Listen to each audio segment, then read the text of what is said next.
بسم اللہ الرحمن الرحیم والصلاة والسلام علی اشرف المرسلین نبینا و سیدنا محمد وعلی آلہ و اصحابہ اجمعین۔ ناظرین السلام علیکم۔ سیرت النبی صلی اللہ علیہ وسلم کے حوالے سے ہماری گفتگو کا سلسلہ جاری ہے، اور اس حوالے سے آج ہمارا 7واں پروگرام ہے۔ پچھلے پروگرام میں نے عرض کیا تھا کہ کس طرح حضور اکرم صلی اللہ علیہ وسلم کو اللہ تعالیٰ کی طرف سے حکم آیا کہ آپ دین کی دعوت کا آغاز کریں، اور میں نے یہ بھی عرض کیا کہ پہلے کچھ عرصہ خفیہ دعوت رہی، پھر اللہ کا حکم آیا کہ کھلے عام دعوت کا آغاز کیا جائے، اور پھر جب آپ صلی اللہ علیہ وسلم نے کھلے عام دعوت کا آغاز کیا تو قریش کا ایک وفد جناب ابو طالب کے پاس آتا ہے، جو آپ صلی اللہ علیہ وسلم کے چچا ہیں، اور آ کے ان سے بات کرتا ہے کہ آپ اپنے بھتیجے کو سمجھائیں، وہ ہمارے آباء و اجداد کے دین کی مذمت کر رہے ہیں، ہمارے آباء و اجداد صدیوں سے جس دین کو فالو کر رہے تھے اور بت پرستی کر رہے تھے اس کی مذمت کرتے ہیں، انہیں گمراہ سمجھتے ہیں۔ تو انہوں نے یہ بھی کہا کہ یا تو آپ انہیں سمجھائیں یا آپ درمیان سے نکل جائیں اور ہمیں اکیلے نہیں بڑھنے دیں۔ تو جناب ابو طالب نے انہیں نرمی سے سمجھایا اور وہ چلے گئے کچھ وقت کے لیے۔ یہ آزمائش دور ہوئی، لیکن حضور صلی اللہ علیہ وسلم نے اپنا کام جاری رکھا، اور پھر یہ ہوا کہ یہ جو اعلانیہ دعوت ہے یا کھلے عام دعوت ہے، اسے شروع کیے ہوئے ابھی چند ہی ماہ گزرے تھے کہ حج کا موسم آ گیا۔ اب حج میں یہ ہوتا تھا کہ تمام عرب سے قبائل آتے مکہ شریف حج کے لیے، تو قریش کے سردار جو تھے اس بات سے گھبرا رہے تھے کہ اگر قبائل میں محمد صلی اللہ علیہ وسلم کا پیغام پھیلتا ہے تو ہو سکتا ہے کہ اسلام کی دعوت پھیل جائے اور بہت سے لوگ مسلمان ہو جائیں۔ تو اس خوف کے تحت انہوں نے ایک میٹنگ بلائی۔ قریش کے ایک سردار ہیں ولید بن مغیرہ، یہ حضرت خالد بن ولید رضی اللہ عنہ کے والد بھی تھے، لیکن کافر رہے اور کفر کی حالت میں ہی انہیں موت آئی۔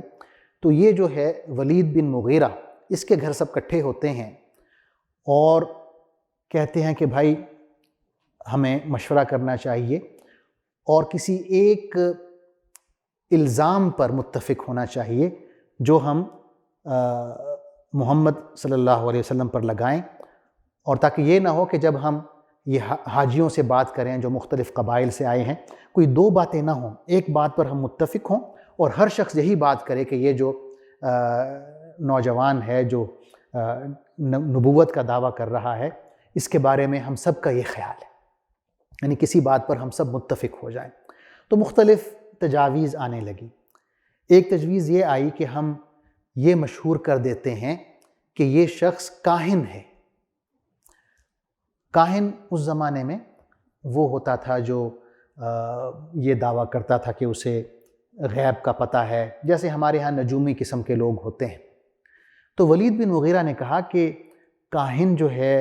وہ کس طرح ہوتا ہے، کس طرح وہ بڑبڑاتا ہے، محمد تو ایسے نہیں کرتے،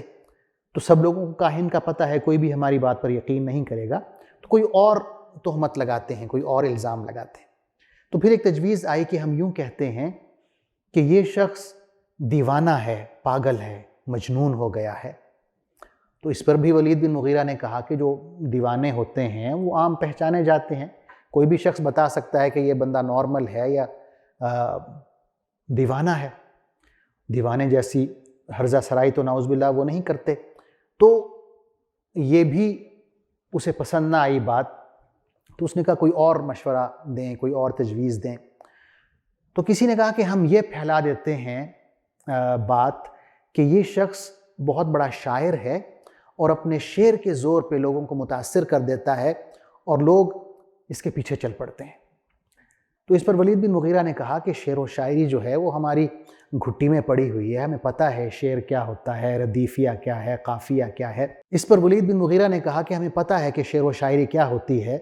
قافیہ کیا ہوتا ہے، ردیف کیا ہوتا ہے، گو کہ اس کا کلام بہت فصیح و بلیغ ہے لیکن شعر و شاعری سے تو بہت دور ہے، اور تمام عرب کو پتہ ہے کہ شاعری کیا ہوتی ہے، یہ جو کلام ہے یہ شاعری نہیں ہے، کچھ اور ہی ہے۔ پھر کسی نے تجویز دی کہ ہم یہ بات پھیلا دیتے ہیں کہ یہ شخص جادوگر ہے۔ تو اس پر بھی ولید بن مغیرہ نے کہا کہ جادوگر جو ہیں، جو جس طرح وہ پھونکے مار رہے ہوتے ہیں، جس طرح جنتر منتر پڑھ رہے ہوتے ہیں، تو یہ بات بھی لوگ نہیں مانیں گے کہ یہ جادوگر ہے۔ لیکن پھر وہ کچھ سوچ میں پڑ جاتا ہے اور پھر بڑے تکبرانہ انداز میں کہتا ہے کہ گو کہ یہ شخص جادوگر نہیں ہے، لیکن زیادہ مناسب مجھے یہی لگتا ہے کہ ہم یہی بات پھیلا دیں کہ یہ شخص جادوگر ہے اور اس کا جو کلام ہے وہ جادو پر مبنی ہے، جس سے وہ باپ کو بیٹے سے، بھائی کو بھائی سے اور میاں کو بیوی سے جدا کر دیتا ہے۔ تو یہ اس بات پر وہ متفق ہو گئے، اور یہی بات اللہ تعالیٰ نے اس شخص کے بارے میں، ولید بن مغیرہ کے بارے میں قرآن مجید میں نازل فرمائی۔ سورہ مدثر میں ارشاد ہوتا ہے اِنَّهُ فَكَّرَ وَقَدَّرَ فَقُتِلَ كَيْفَ قَدَّرَ ثُمَّ قُتِلَ كَيْفَ قَدَّرَ ثُمَّ نَظَرَ ثُمَّ عَبَسَ وَبَسَرَ ثُمَّ أَدْبَرَ وَاسْتَكْبَرَ فَقَالَ إِنْ هَذَا إِلَّا سِحْرٌ يُؤْثَرُ إِنْ هَذَا إِلَّا قَوْلُ الْبَشَرِ۔ اس کا ترجمہ یہ ہے کہ اس نے سوچا اور کچھ بات بنانے کی کوشش کی، تو خدا کی مار اس پر کیسی بات بنانے کی کوشش کی۔ ہاں، خدا کی مار اس پر کیسی بات بنانے کی کوشش کی۔ پھر لوگوں کی طرف دیکھا، پھر پیشانی کو سکیڑا اور منہ بنایا،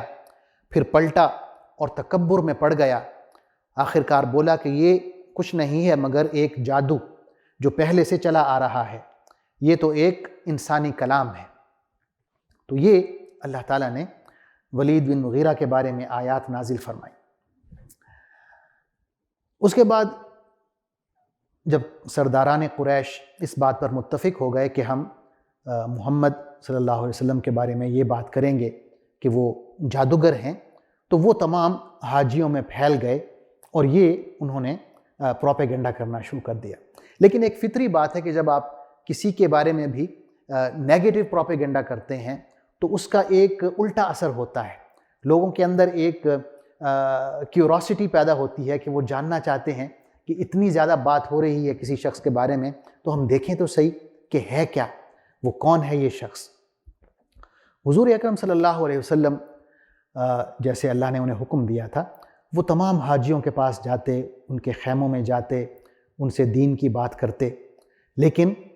آپ کے چچا ابو لہب آپ کے پیچھے پیچھے چلتے اور لوگوں سے کہتے کہ اے لوگوں، یہ شخص نعوذ باللہ جھوٹا ہے، اس کی باتوں کو مت سنو، اس نے اپنے آباء و اجداد کے دین کو جھٹلایا ہے اور یہ ایک نیا دین لے کر آ گیا ہے۔ لیکن آپ صلی اللہ علیہ وسلم اپنا کام جاری رکھتے۔ اس کے بعد جب کفار قریش نے یہ دیکھا کہ ان کے یہ جو حربے ہیں یہ کامیاب نہیں ہو رہے اور لوگ روز بروز دین میں داخل ہو رہے ہیں، تو وہ ایک دفعہ پھر مل بیٹھے اور پھر وہ سوچنے لگے کہ ہمیں کیا کرنا چاہیے۔ تو انہوں نے مختلف فیصلے کیے۔ ان میں سے ایک یہ تھا کہ آپ صلی اللہ علیہ وسلم کا مذاق اڑایا جائے، آپ کے پیغام کا، دین کا مذاق اڑایا جائے، آپ پر آوازیں کسی جائیں، برا بھلا کہا جائے۔ قرآن مجید میں اللہ تعالیٰ ایک جگہ فرماتے ہیں ان کا ذکر کرتے ہوئے وَقَالُوا يَا أَيُّهَا الَّذِي نُزِّلَ عَلَيْهِ الذِّكْرُ إِنَّكَ لَمَجْنُونَ، وہ یوں کہتے کہ اے وہ شخص جس پر قرآن نازل ہوا ہے تم دیوانے ہو، مجنون ہو، نعوذ باللہ۔ ایک اور جگہ پر ارشاد ہوا وَعَجِبُوا أَن جَاءَهُم مُنذِرٌ مِّنْهُمْ وَقَالَ الْكَافِرُونَ هَذَا سَاحِرٌ كَذَّابٌ، کہ یہ لوگ اس تعجب میں پڑ گئے کہ ایک شخص جو انہی میں سے تھا انہیں خبردار کرنے کے لیے بطور رسول کے ان کی طرف آتا ہے، اور کافروں نے، منکروں نے یہاں تک کہا کہ یہ جادوگر ہے، جھوٹا ہے۔ یہ ان کے حربوں میں سے ایک حربہ تھا۔ ایک حربہ انہوں نے یہ اختیار کیا کہ حضور صلی اللہ علیہ وسلم جہاں سے بھی گزرتے، صحابہ کرام جہاں سے بھی گزرتے، وہ انہیں حقارت کی نظر سے، نعوذ باللہ نفرت آمیز نظروں سے دیکھتے۔ قرآن مجید میں اللہ تعالیٰ فرماتے ہیں وَإِن يَكَادُ الَّذِينَ كَفَرُوا لَيُزْلِقُونَكَ بِأَبْصَارِهِمْ لَمَّا سَمِعُوا الذِّكْرَ وَيَقُولُونَ إِنَّهُ لَمَجْنُونَ، کہ جب یہ کافر لوگ کلام نصیحت سنتے ہیں، یعنی قرآن مجید کو سنتے ہیں، تو تمہیں ایسی نظروں سے دیکھتے ہیں کہ گویا تمہارے قدم اکھاڑ دیں گے، اور کہتے ہیں کہ یہ ضرور دیوانہ ہے۔ اسی طرح جب آپ صلی اللہ علیہ وسلم معاشرے کے کمزور لوگوں کے پاس بیٹھے ہوتے، انہیں دین کا پیغام دے رہے ہوتے، تو کفار قریش خاص طور پر جو سرداران ہیں وہ وہاں سے گزرتے تو مذاق اڑاتے، تمسخرانہ انداز میں یوں کہتے کہ کیا یہ لوگ ہیں جن پر اللہ نے احسان کیا ہے اور انہیں ایمان کی دولت دی ہے؟ قرآن مجید نے ان کے ان الفاظ کو کوٹ کیا ہے۔ ارشاد باری تعالیٰ ہے کہ انہوں نے یوں کہا اَهَؤُلَاءِ مَنَّ اللَّهُ عَلَيْهِم مِّن بَيْنِنَا، کہ یہ ہیں وہ لوگ ہمارے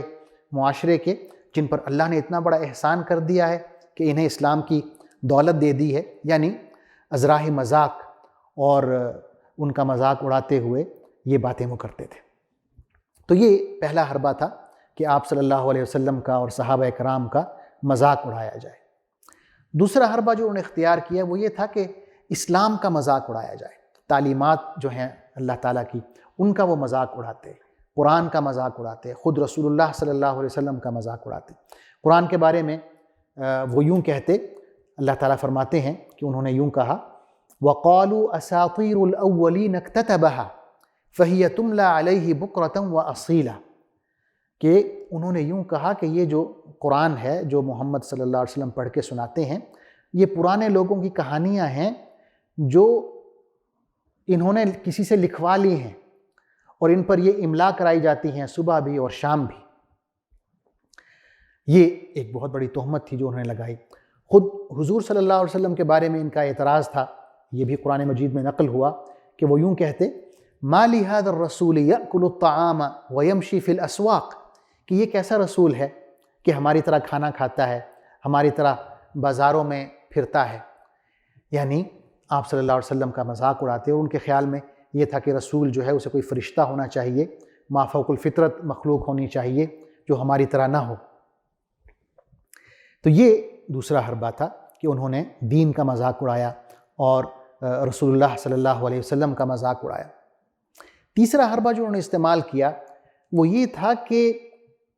جب حضور اکرم صلی اللہ علیہ وسلم لوگوں کو قرآن پڑھ کے سناتے تو وہ ایک علیحدہ مجمع لگا لیتے اور لوگوں کو ایران کے بادشاہوں کی، رستم کی، اسفندیار کی کہانیاں سناتے۔ ایک شخص ان میں سے تھا نضر بن حارث، اس نے یہ کام شروع کیا، بلکہ اس نے کچھ گانے بجانے والی عورتوں کو بھی کرائے پر وہ لے لیتا اور وہاں پر مجمع لگاتا اور گانے بجانے کا پروگرام شروع کرتا تاکہ لوگوں کا بڑا مجمع اس کی طرف متوجہ ہو جائے اور لوگ حضور اکرم صلی اللہ علیہ وسلم کی باتیں نہ سنیں، آپ کا جو قرآن پڑھنا ہے وہ نہ سنیں۔ اللہ تعالیٰ نے اس کی حرکت کو قرآن مجید میں نقل فرمایا ہے۔ ارشاد باری تعالیٰ ہے وَمِنَ النَّاسِ مَن يَشْتَرِي لَهْوَ الْحَدِيثِ لِيُضِلَّ عَن سَبِيلِ اللَّهِ بِغَيْرِ عِلْمٍ وَيَتَّخِذَهَا هُزُوًا، کہ لوگوں میں ایسے بھی ہوتے ہیں جو دل فریب باتوں کو خرید لیتے ہیں تاکہ لوگوں کو اللہ کے راستے سے علم کے بغیر بھٹکا دیں اور اس راستے کی دعوت کو مذاق میں اڑا دیں۔ یعنی دین کی طرف جو لوگ دعوت دے رہے ہیں ان کی دعوت کو مذاق میں اڑا دیں اور ایسے دل فریب باتیں لے آئیں کہ جو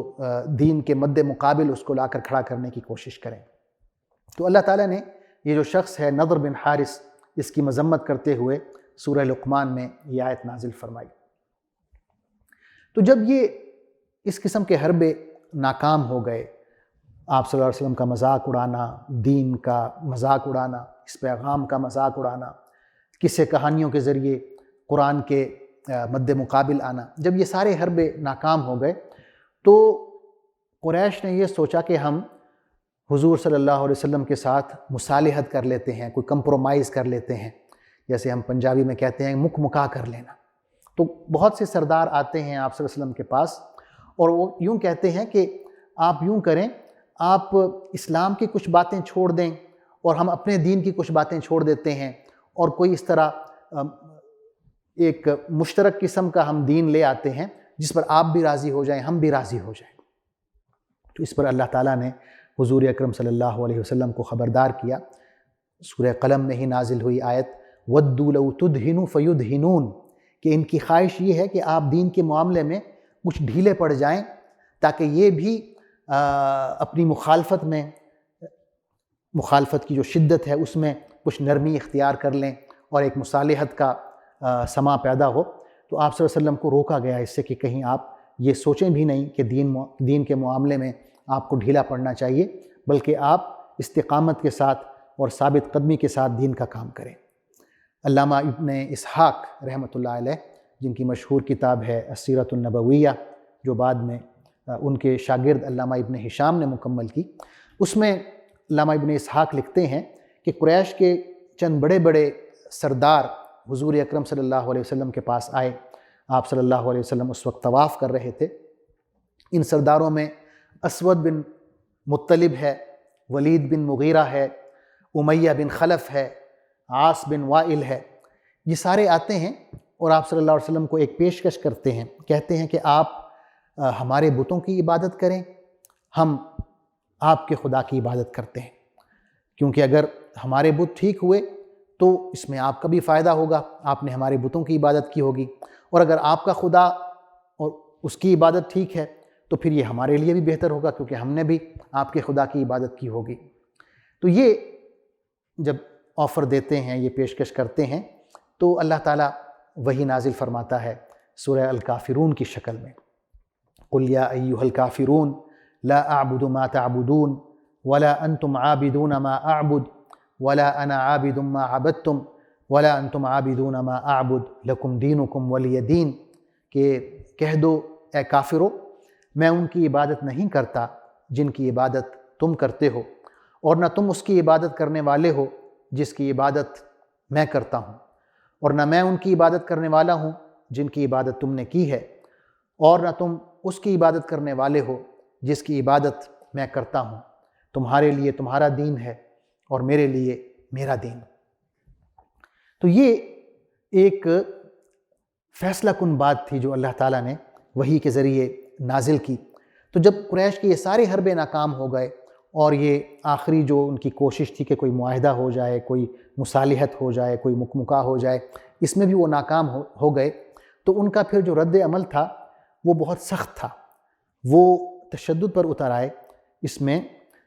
صحابہ کرام پر جسمانی تشدد ہے، حضور اکرم صلی اللہ علیہ وسلم کو تکلیفیں پہنچانا ہے، اور ایک طویل سلسلہ شروع ہوتا ہے پرسیکیوشن کا، تشدد کا اور ایذا رسانی کا۔